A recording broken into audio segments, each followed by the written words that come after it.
and it was LGBT Pride Night. Mm-hmm. And so now he's like trying to like talk about like paint, and they're like, here's a crop top, and it's like okay, yeah, having a business meeting, and they're like, yeah. So yeah, if anyone wants a Mets crop top, let me know. I got you. That's sitting in my. Yeah, he gave it to you. That's what I. Yeah, of course he.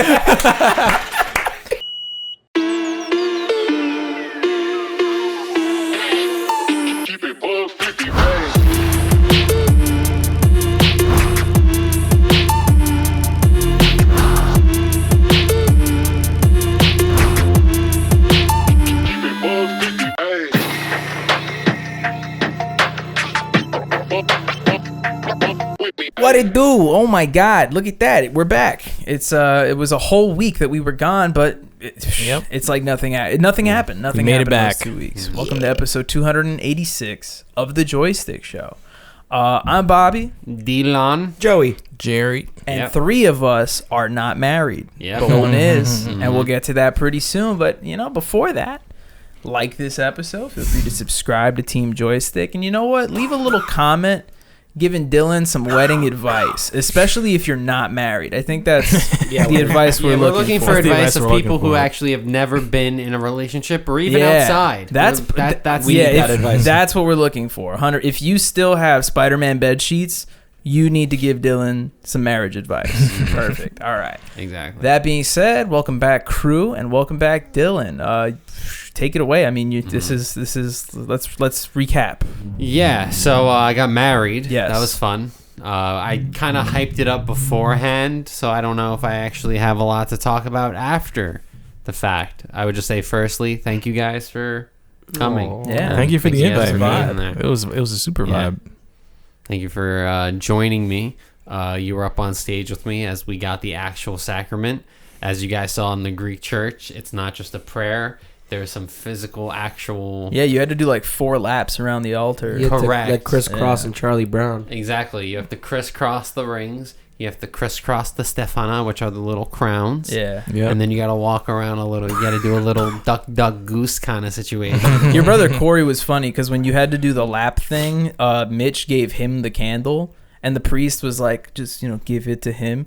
And then, like, Corey had to, like, move all the way back. And then at the end, he looked at me. He was like, I thought I was going to light the fucking priest on fire by accident. I was like, nah, you're good, dog. Well, it was so funny because there's this whole rule that you're technically not supposed to have someone who isn't Greek Orthodox do the circle. Got you. That's why Marianthi and Georgia and Mitchell, we all did the circle, because normally you're not supposed to. But as kind of like a nice gesture, the priest, if he's cool, he'll let the best man walk around in the circle also. That's why when we did the, we didn't do the circle anyway, because it's kind of seen as like a bad omen to do the actual practice. But my brother didn't like practice walking around the altar or anything, because it's like, we thought he wasn't going to do it. Right. I'm glad he did. Oh. Yeah. I thought I was going to fuck something up. Really, honestly. Nah, you're good. No, It was solid. I don't know what I could have done in any situation. I thought photos. I look so good in a lot of these photos. I thought I was going to fuck up the photos. That is like the weirdest thing for me, because I'm not a poser. Not in the sense of like a punk, like right, like I'm not someone to be like, oh, I'm gonna do something, not because I don't want to do it, but I want a photo of me doing the thing. But that's the benefit of having somebody who shoots weddings specifically, right. Yes, because they know how to pose you. And shout outs to my man Andre. Since the first day I met Andre, homie was on point. He gets like all black turtleneck. He gets like mad, like when he's taking photos. He's like, no, down. Okay, like he gets like intense, and you're like, yeah, you know what's up. And every time I'm like, you think that like, oh, if I put my hand here instead of there, does that really make a difference? And it does. Like they made like all these like reels and highlight reels for like me and Marianthi for the wedding.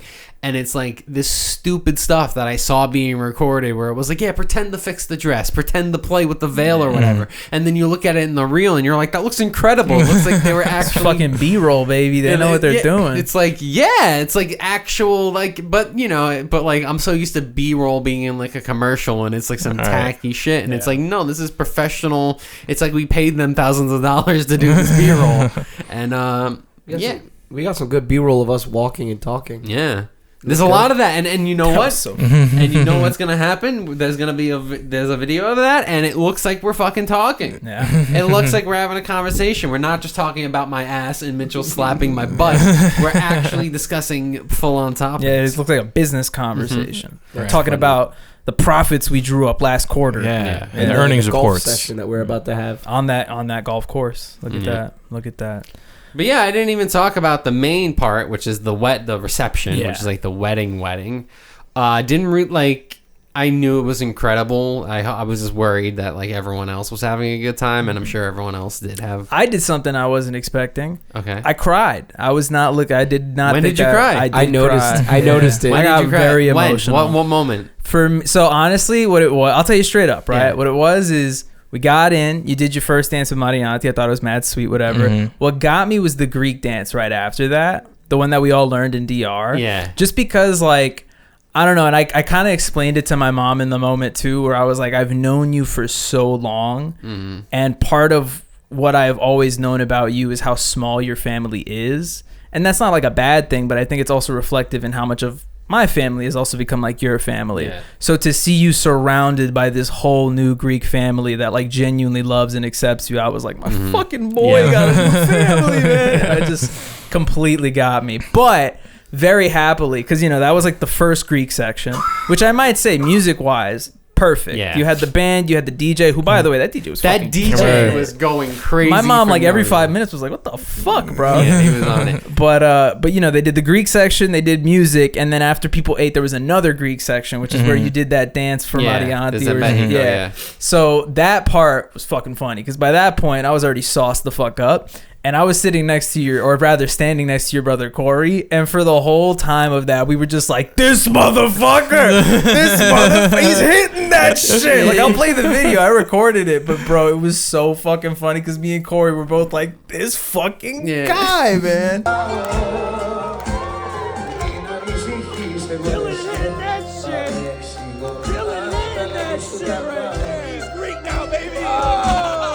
I didn't realize like how well you were doing until afterwards when I was like reviewing my videos, and I was like, oh shit, that's Dylan. Like that's Dylan doing all this. Look at him go. Fucking slapping the floor. Yeah. That shit was fire. Surrounded by money on the floor. And then Yaya came out and started doing the Oh, stanky word. leg. That was crazy, wild. bro. Jose was getting crazy when the grandpa came out. That was nutty.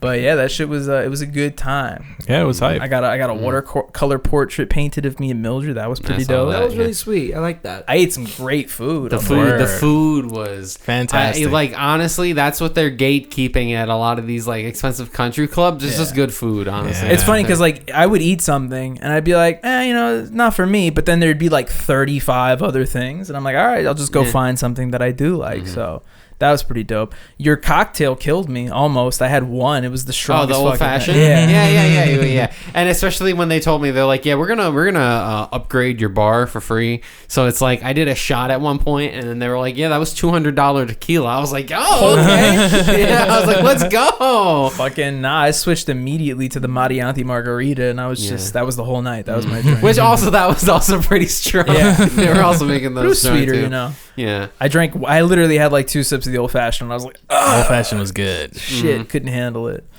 But yeah, great wedding, Dylan. I can honestly say I've only been to like a handful of weddings as an adult, but this one's up there Yeah, in terms this of one like was- the fun that I had and the culture that I got to express, or rather experience. Yeah. Super cool. I was honestly nervous about the dances because that was the one thing that like I didn't really know like a year ago. I wasn't good at. I mean I knew the Hiltico, which is like the main island dance, but I didn't know anything else. So Yeah. I actually did have to like practice that. I actually in the night before in my room at 1 a.m. I was just like okay, stepping like I got it. Aw. Yeah. So real quick before we move on to the next topic, Okay. we're gonna play a little interactive game with the people at home. Okay. So before the wedding started, we had to hang out at a hotel to get ready in our suits. Right. Right now, people at home, take a second and guess What were we watching? did. What were we watching on the hotel TV? Yeah, and, this is the one thing, and this is not against you guys because I don't. And we'll give the audience at home like a minute, right? Yeah. To answer They're the still question. thinking. Yeah. I'll give you a little hint. It was on FX at 12 and this p.m. isn't your responsibility at all. But then people kept asking me, like, what we were doing, like, what I had planned to do. And I'm like, I'm fucking getting ready and taking photos. I don't know what you guys had to figure out what to do. And what did we figure out to do?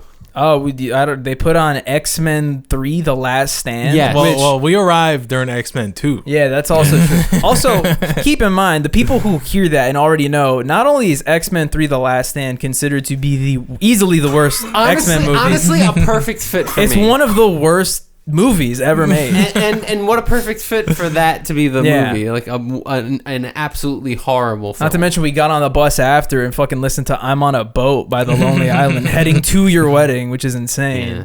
But last thing I will mention is, I don't know if Jerry kind of saw it, but I definitely saw it. Like, as soon as we walked into the hotel room, the vibes were so off. It was like Joy was on the couch, Mitch was on the other side, Corey was on the chair, this guy's husband was in the corner, and then, like, you would open the door or whatever. But, like, nobody was talking to each other, and, like... Well, yeah, because everyone just showed up. Everyone just like, showed folded up. hands or whatever. And I remember, like, we walked in, and I looked at Jose, and Jose was like, I can't do this. And, like, that's when Jose was like, we got to get a bottle. Like, somebody needs to drink. But I think we loosened up. I think we had a good time. I ripped Mitch's wallet because he got absolutely ripped off. But at the same time, I don't think he cared because he was having a good time. Not at all. But shout outs to you, Dylan. Shout outs to your new family. Mm-hmm. So I would say congratulations in Greek, but I can't. So I'll say hello, Yasu. I did a lot of cheering that night, so I just naturally was like, yeah, man. And I was like, oh, there's no drinking. Yeah, I can say Opa, right? What is Opa? It's just like a cheer or like... That it's like just like an exclamation. Yeah. Right? Yeah. Opa. It's like I kind of. Gotcha. Yeah. Can I share that I thought, like, and no disrespect at all, I thought there was going to be, like, fireworks and a lot of breaking glasses and, like, more opas being shouted out. No. No. Well, that's what the money is. The money in Greece, you do like plates, but then you would have to get like clay plates, and I was like, who the fuck has clay plates? So they made it rain on your ass. Yeah. So now in people. That's another thing. People did not expect. I mean, I knew because Georgia and Mitchell. I didn't know that. Literally everyone. Like, I literally had to go to the bank with Marianti, and we had to ask for old singles. Yeah. And it was a lot of money. And literally, my cousin Chris was like, "Did he have 5,000 in singles?" And I was like, 10,000. Yep. Yeah, they were like sweeping it up at the end. I saw a guy walking out with stacks, like literally like bricks of just singles, and I was like, holy shit! Like, what the hell? Fuck it. What was I gonna say? It wasn't until the third handful that your father-in-law threw that I looked down and I was like, Jose, Jerry, that's real fucking money. I thought it was like a, not like a prop or some sort of celebratory. Maybe it was a Dylan Marianthi buck, one of those good old denominations. No, that's the real deal. Nah, but it was a fun time, dude. The real money.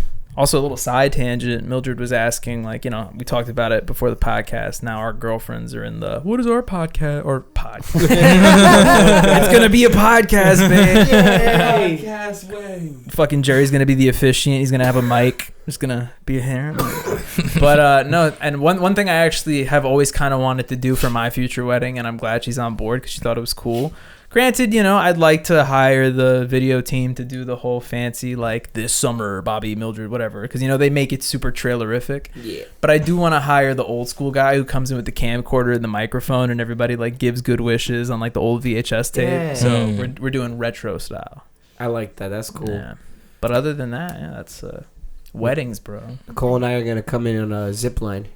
Sick. That's all we got so far. Talked about it on the podcast before. I saw a groom fly in on a fucking plane into a hangar. You can't beat that. You can't beat it. You can't beat it. It's fucked up. Like, I think the best thing I could do is like spend the next 30 years of my life becoming an astronaut and then just like come down from the moon into my wedding. But even then, the logistics involved. Or you got to time that.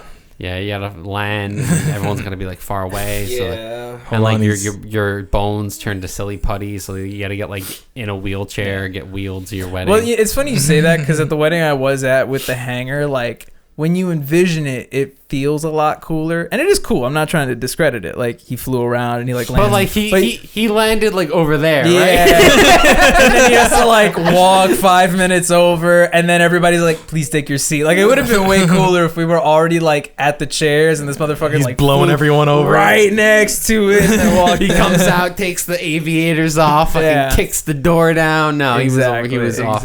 But fucking GTA story mission, just jump out, like right into it. Yeah. Start the mission. But a great segue. Yeah. This motherfucker decided to get married on day 1 of the NBA playoffs. So we all had to miss it. What's up with that, Dylan? Fucking terrible plan. It was also the Savannah Banana Bowl, but you know. Oh, I missed that too. God. Yeah.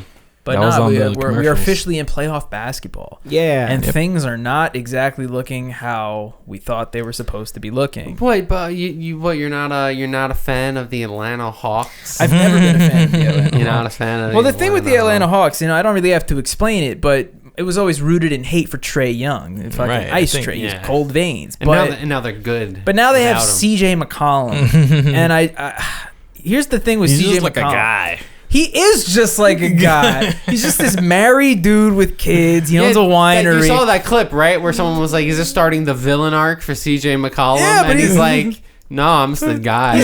But I'm like, I want to hate him, but you can't hate him. It's like hating your friend's dad. It's like... and especially now where it's like this new age of basketball where you kind of just like auto-generate a roster that you're like, you can't hate on Dyson Daniels and Jalen Johnson, because if you don't know basketball, you don't even know who those guys are. Yeah. You don't even know how to hate them. It's like, oh, he has a flat top. Like you're like, you really can't even think. Like you have to like Marvel character looking ass. Yeah, word. Exactly. Like these guys should be on fucking recess. Like I can't even think of like an insult. You're just kind of like, oh, they're good. But just to give a quick rundown on the bracket so far. First off, in the playoffs, round 1, we have the Sixers versus the Celtics tied 1-1 with the game going on right now behind Dylan to determine who's going to go up in this series. Mm-hmm. Then we have probably, as Dylan referred to already, the most heartbreaking series that we have had to watch, which is the Atlanta Hawks versus the New York Knicks.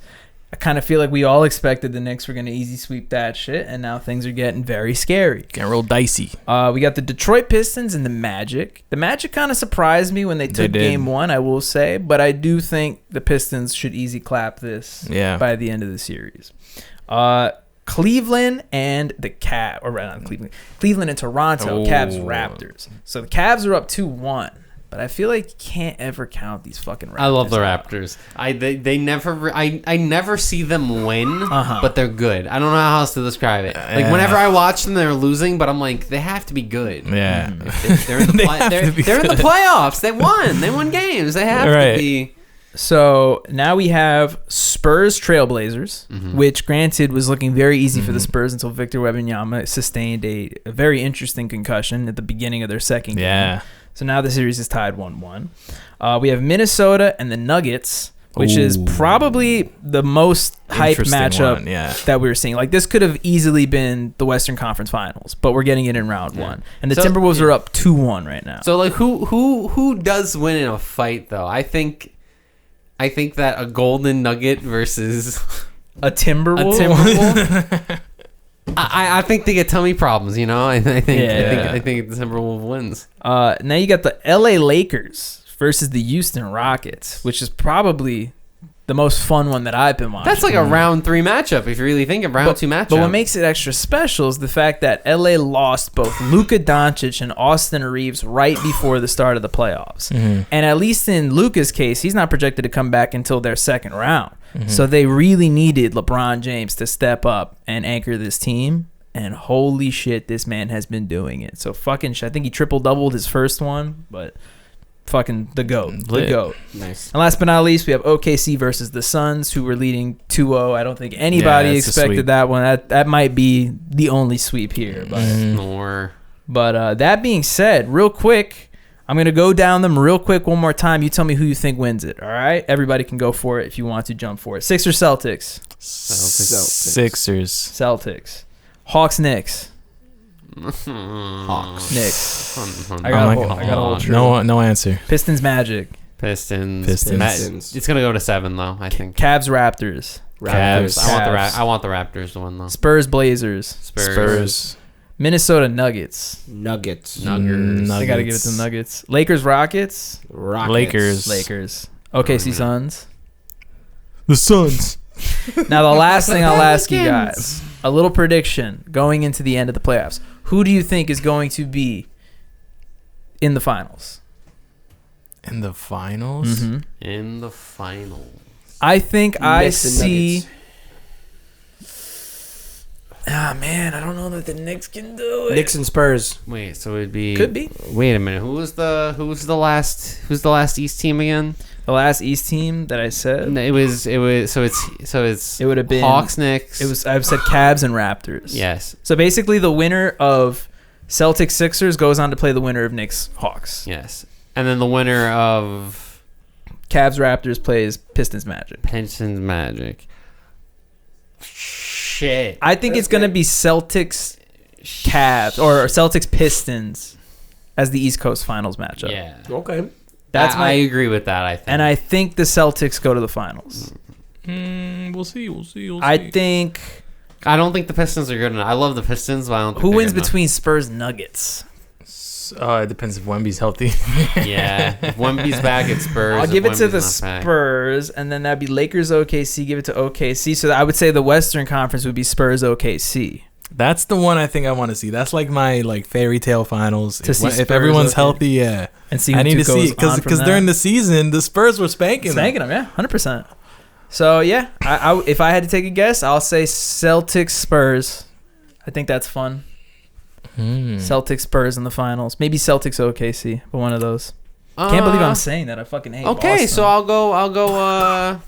It's gonna be OKC. Okay, I got a fun one.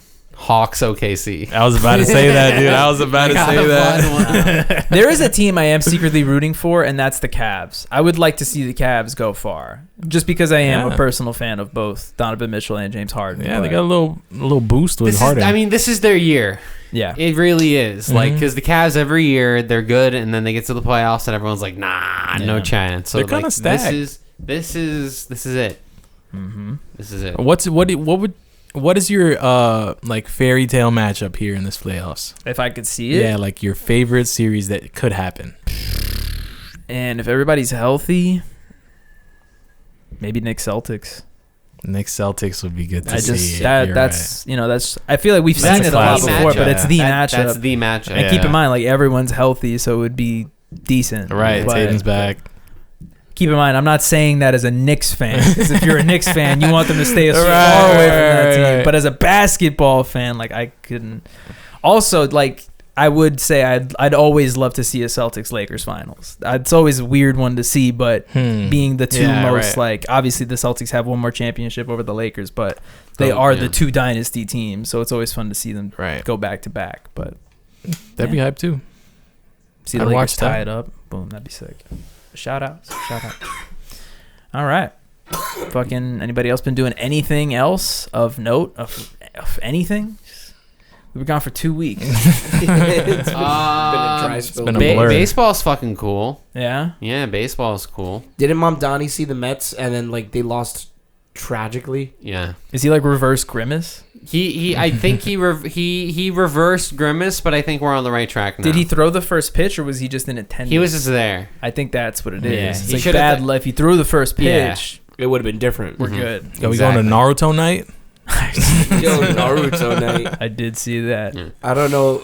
Is that gonna be a vibe? Just as, I want You're gonna see a bunch of sweaty dudes. It's gonna be gonna be the a vibe? stinkiest I wanna night of the see what year. You guys think. I don't know because Cody Senga's just gonna throw a fucking Rasengan. I mean, but the thing is that you also have to know. Sometimes people just go to the game, the game where the Mets lost 12 games in a row, and then on the day that they won was Bark at the Park night, which is where you bring your dogs. Yeah. But no one fucking showed up, so there was just 100 dogs maybe. It wasn't that crazy. Just there was some dogs, But Dogs every night.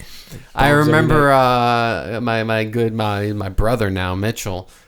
He had to go with a client to go meet with them at the Mets game, which is fun. You get to go to a Mets game, on the company dime, and it was LGBT Pride night.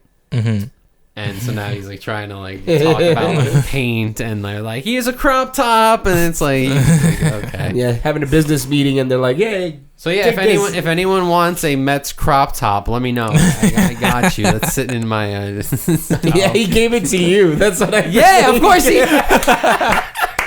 And also it was like, and also you're his fucking babe, Dylan. But here's the thing, though, it's also like a medium, so it was big for him. It's big for me. That should have fit just right on me. Probably, probably a little too good. Catch me on the barbecue with my New York Mets crop top. You'll fucking work it. Bring that 80s crop top back. Bucket hat, some like acid wash jorts. Yeah, no, that's like a fit right there. Like painted jorts. Yeah, like multicolored jorts. Like the American flag. It's the flag of Puerto Rico, but on and I'm wearing Crocs, but with the bootleg giblets, or whatever they're called. Yeah. God, that's it. That's it. We found it. Man. Catch me in that fit. It's gonna kill that shit. Shout outs to games. I've been playing Hades 2. Fucking finally came out. Gaming. It's a good one. I've talked about it a couple of times on the podcast, especially leading up to its release, but that game came out a very long time ago on PC, Yes. and then it came out a moderately long time ago on Switch, and they were just kind of like, it's coming out sometime. Like, it will come out on PlayStation and Xbox, but you just have to wait. And then like a month ago, they were like, it's finally coming. I'm like, it's awesome. And it is awesome. I got to say, it's a great time. Was it early access last year when it was on? It was. And So I've noticed some stuff that changed, and I was like, oh, shit. Got you. So it is technically like new this year, right? Like it's a release this year. It would be. Yeah, I actually don't know. No, I would technically. Whenever it came out on the Switch. I think it would count as like game of the year for this year then. Because I think Hades also won game of the year a couple years back. It did. So just to say, Interesting. might Correct. I think it's going to be an interesting game of the year this year. I think the Game Awards this year, there's a lot of really good contenders. Yeah. I mean, a lot of good games have already come out between like Resident Evil and fucking this Pragmata game. But that being said, I can only really speak to roguelikes because Hades 2, I've been fiending on that. And then at the end of this month, I'm going to be fiending on Saros. Oh, Saros. That is this month. I totally forgot about. Saros is the spiritual successor or sequel to Returnal. Oh. Did you ever play Returnal? That's a good but game. I know it. I gotta say, because I know you're not like super into roguelikes besides like maybe Cult of the Lamb and stuff. I think that's one you could probably get behind. Just because Returnal has like this story element to it where it doesn't feel like... I feel like every other roguelike is just kind of like a rinse and repeat. Like you die, just throw back in the gauntlet. Here's three things. Choose one of three things. Pretty much. Yeah. But I this love one feels choosing more one. like... I know. This one has like a Metroidvania element to it. Like you're looking for upgrades to open new areas and stuff like that. But it's a fun ass game. It's interesting. And the new one's coming out. Apparently this one, I'm trying to remember. Returnal 1 didn't have a shield, right? There was no shield. So that's the whole thing with this. Yeah. Apparently there's like a shield that you can absorb like some of the, because it's a bullet hell, so you can absorb some of the shots and then spend it back.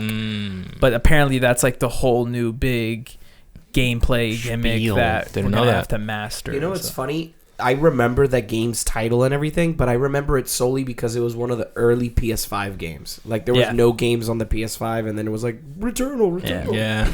I also have to say, like, he brings up a good point. When Returnal came out, it wasn't really like heavily marketed. Right. You know, it's not like we look at Returnal in the same light of God of War or something like that. And to be fair, it's not at the same level. But Returnal is a very good game. Yeah. So I actually would say I think it might even be underrated to the point where I don't think people have gotten the chance to really play it enough, or even really have gotten the chance to pick it up to see it for themselves how decent the game is. So I haven't even played it, but I'll agree with that statement. yeah, It's like a what is it called? Like a high budget roguelike? Like what's a higher budget roguelike than that? No, it's true. I mean, Yeah. like, it's a good point actually. I don't know how high budget like an indie 2D Right. roguelike. Well, could yeah, be, all but- roguelikes are indie little, Small, yeah. few devs. Speaking of indie, I've been playing a game that also in the similar like Hades has been in development hell. It's called it's called PI Mouse for Mouse. Oh, you started playing Yeah, it? that's right. Yeah, I remember when they announced it, like it felt like 3 years ago, and it's like this like rubber hose black and white game where you're a detective, and it's a first person shooter. So that like intrigued everyone. How are you gonna make it look like a rubber hose cartoon, but also be a first person shooter? And I think they nailed it pretty well. Like, you know, when you get closer to them, like the image kind of flips. I'm having fun with it. I as a person that really loves animation, I think everything, like I pay attention to everything, how he reloads, how I swap weapons, like how you move. And I find it funny that IGN reviewed it and they gave it like a pretty bad score. Give it a 6. Yeah, and one of the complaints as to why they gave it a 6 is too many references of cheese. And everyone's like, "You're in a mouse world. You're a mouse." Like there was like, I got annoyed. It was just too much cheese, too many cheese jokes. Lighten the fuck up. I didn't get a chance to watch it, but I saw Charlie's newest video is him talking about that, and it's basically like it's a picture. The thumbnail is the review, and the title is like, "This is the worst video game review I've ever seen in my life," or something like that. So I wanted to check it out. But that actually brings me to another question, which we could wrap the podcast up with. Genuine question. 1 out of 10. Don't think about it too hard. How is the Super Mario Galaxy movie? That is a... No one's gonna judge you. 7, 8. I'm honestly curious because I have seen so many people shit on this movie, saying it's like the worst movie, has no plot, which I'm sure probably doesn't have like the most fucking, you're not gonna be enthralled by what's going on in the Super Mario Galaxy fucking movie, but audience scores are going bananas. People are saying that, like Joey said, it's like an 80% movie, and I'm like, I think people actually like it. Like I think people are coming away from it not really saying what everybody else is saying. So I wanted to hear what your take on it. I enjoyed it, and I spoke to Tatiana about it because Tatiana was like, "How was it?" Because there's this general feel that, oh, this is stupid. It's like dangling keys for children. There's no plot. But what I shared with Tatiana is, have the Mario games really have a plot? Like, we're working with the movie. We're working with a game series where it's like, what? Oh, yeah. Like there's no lore. There's no lore. There's no lore. Things happen. Fix it. You're exploring a world. Right. Yeah, and no one spoke. So now we're creating a story where we have to make it also feel like a video game. I don't know why I've never really put much thought into this, but damn, those games are fucking lazy. What the hell? I think the movie does a well enough job to like make it still feel like a video game. Like, we're gonna do this. They're gonna get to here, and then the final boss. And it felt like I was entertained. You know what's funny? Can I say spoilers? Yeah. All right. Bowser fucking dies. What? Like really dies, or like Bugs Bunny dies? They recreate the original Super Mario where they're on a bridge and Bowser's like throwing axes, and Mario jumps across to the other side of the bridge and cuts it, and he falls into lava and literally melts but becomes dry Bowser. So he's still alive. It's cartoony, but he's dry Bowser. But I found it funny that I found a Reddit post of a mother saying that her child cried. Like, they actually make Bowser like, look, he befriends them for a bit but betrays them because of his son's dream of like, we're gonna do this together, Dad. And he's wanting to be a good dad and role model for him, even though it's a negative type. He goes along with it and betrays Mario. But the mother was saying in the Reddit post, my son loves Bowser. He loves Jack Black's Peaches song. He sings it all the time. He picks Bowser when we play Mario Kart. And to see Bowser melt in lava crushed him. And she was like, my son might be like a very small marginal of kids that like were really hurt by this, but he was really hurt by this. The pseudo death of Bowser crushed that kid's dreams. Whatchamacallit. But the movie, it's a kid's movie, so no one really dies. But so Bowser Jr. is collecting his father's bones. He's like, I found your elbow, Dad. And he's like, good work, son. Let's find my toes. But it makes me think, in the next movie, is Bowser still gonna be dead? Like, is he still like dry Bowser? They're gonna bring him back. They're gonna gather the Dragon Balls. It'll be fine. Yeah. They're all. And then you know what? There's gonna be someone that, well, they just fixed him. Like, where's the plot in that? They're just, like, honestly speaking, they're probably just gonna make an Odyssey movie at this rate. And what's funny is that game actually has some sort of plot because there's a talking hat. So there is a talking hat. You're building and all that. But Whatchamacallit. Last spoiler, they do reveal the next Mario character coming to the next movie. Oh, I saw that. It's Daisy, right? It's Daisy. No one gives a shit. I think it's dope. Daisy's a dope princess. Not fucking did Donald Glover say anything other than Yoshi as Yoshi, or did to he be honest? You know what? I'm gonna be the hater. I don't think Donald Glover's an amazing Yoshi.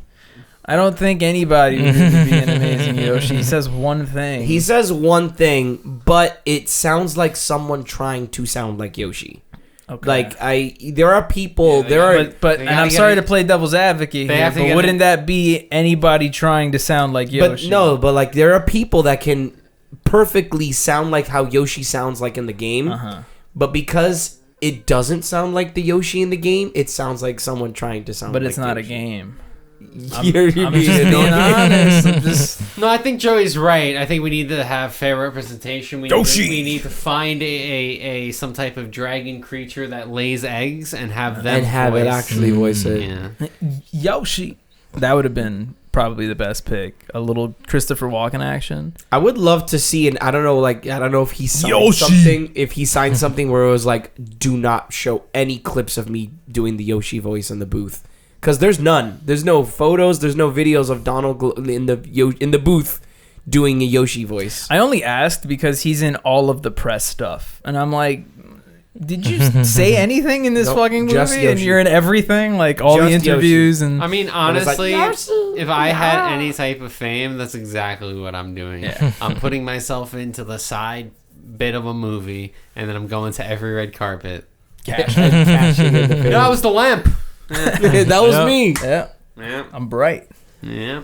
But shout outs to the Super Mario Galaxy film. And now, shout outs to the Jam, the Yam, the Bam, the Slam of the week. Music. Look at that. Look at that. I will say right off the bat, I have had Dylan's wedding song stuck in my head for the past week. It's I didn't even know that song existed. The little Beyonce. Oh yeah. That Beyonce album is actually really good. It's a jam. It's fucking. Is that Cowboy Carter? Right? Yeah.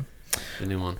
I'm going to go ahead and give my jam of the week to a song that has been on nonstop repeat for me, and that is the song British by Dino Gala. Really good song. Newfound band. Apparently they're like a queer band from Boston, but shout outs. They make some cool ass emo punk music. Sick. Nice. Speaking of queer bands, I was on Spotify, and they have this new feature called Rediscover Weekly. It's like an AI prompt where it's like it gets your old songs, and on that was "Star" by Brockhampton. I was like, that's a banger. That is a banger. Lit. My yam of the week is going. I was weirdly in the I don't know if it was like while you're on the wedding, but it was a lot of like EDM type music. So my yam of the week is "Hold On" by prodwhite, producer White. Pretty chill song. Do you know what's that song? "Baby Girl" by Disco Lines. Baby girl, you know what I'm. Imagine like the dark version of that song, if that makes sense. No, I might be into that. Yeah. You know what's funny? I found that song when that guy released like the fucking reel of him making the song in the airport. He's like, I just made the song in an airport. Is it good? And then it blew up and became like an EDM hit. Shout outs. Whatchamacallit. I didn't really listen to a lot of music, but this artist released a small like EP of demos of a song he wrote with like different artists featuring in it. So I listened to all of them. So I know I listened to the same song like 6 times this week. And that song is called Hot Wheels by Chase USA. I have another slam on this volume slam by him. But it's a good song. I like it. He's singing about a Hellcat. Let's go. Fucking woo! We did it. Back in the swing of things. It's like we never left. It's a podcast. Thanks for watching episode 286 of the Joystick Show, and we'll catch you next week for 287. Because that's what comes. 6-7. 87. Remember that meme? Remember that? People still doing that? No. 7-8. My students are still doing it. Wow, that's crazy. No, your students are also like. They don't know why it's funny. They're human. just barely doing students. It. Barely human. It's crazy. They just do it to do it. There's no like doing it because of like, it's irony. The bar is so low. There's probably some like extra psychology there that they just learned what those numbers are too. So they're like 6-7. This is the thing I just fucking learned. I just learned this. So look at that. Yeah. But thanks for watching. We appreciate you. Look at you, fucking just look at you fucking interacting, sitting in your house. Damn. Little monitor and I appreciate you. Thanks. Scroll down, click that subscribe button, click that like button, and then scroll back up so you can see me and I can look at you and I can tell you to go fuck yourself. Yeah.